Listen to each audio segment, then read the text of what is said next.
Welcome to Penrose Learning, where we make understanding easy. You start by selecting the range you want counted, for example A2, A100. This limits errors. Once selected, decide which function fits. Count for numbers, counta for non-empty cells, or count blank for blanks. Type equals count A2, A100 or equals counta A2, A100 directly into an empty cell and press enter.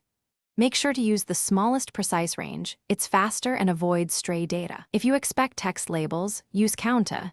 If mixed, decide which values truly count for your goal. Next, refine counts with criteria so results match your question. Use countif for one condition, for example equals countif, B2, B100, greater or equal 10, to count numbers 10 or higher. Wildcards like asterisk Smith asterisk handle partial text. Once done, use countifs when you need and logic across columns, for example sales over 100 in region East. Make sure to lock ranges with $ if you copy the formula, or define a named range.